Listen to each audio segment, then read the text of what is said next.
Revolutionary greetings. I want to thank everyone for taking time to come out here today. Today we called to action to come out to the airport. As we see, there's a lot of protesting going on right now. And it's not really just about police brutality. It's a lot of folks who have been fighting a lot of issues that are symptoms of racism we're dealing with, symptoms of the capitalistic system we're living under. But we have observed a lot of these actions for a long time, whether it's protesting wars going to Iraq, Afghanistan, tens of thousands, if not hundreds of thousands of people taken to the street.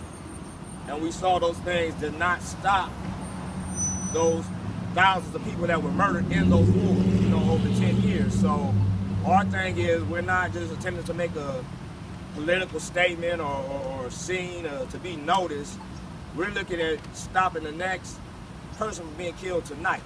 We're looking at getting our brothers and sisters off the streets that are homeless tonight. So what can we do right now?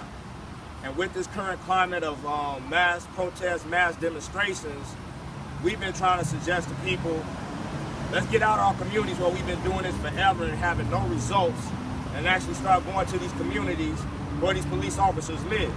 Let's go to these communities where these bogus prosecutors live, these bogus judges live, these politicians, the oligarchs who are actually behind all of them, financing them to empower them to do what they're doing. Just like we saw Walmart give Darren Wilson $10,000, the Walton family. We saw the Koch brothers give Zimmer Monkey several $1,000s after he killed Trayvon. So our thing is, let's get these actions out of our communities and go to the communities where these individuals stay. So today, we were looking at coming to the airport, hopefully having enough numbers. We didn't get it.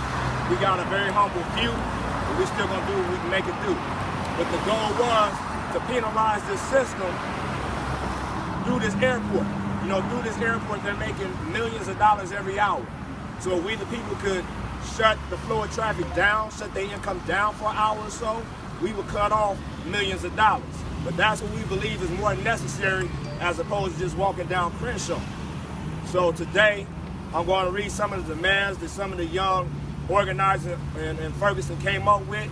Some of these demands are very similar to the demands of the Black Panther Party. They're very similar to the demands and teachings of Malcolm X.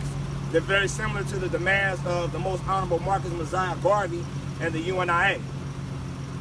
They say, and we will also add 2 additional amendments at the end. These demands include, but are not limited to, demands: our vision for a new America. We want justice for Michael Brown. We want freedom for our communities. We want an end to all forms of discrimination and the full recognition of our human rights. We want an immediate end to police brutality and the murder of Black, brown, and all oppressed people. We want full employment, but we would like to also add to that, we want to empower ourselves to self-determination and own our own communities. We saw what happened to Black Wall Street.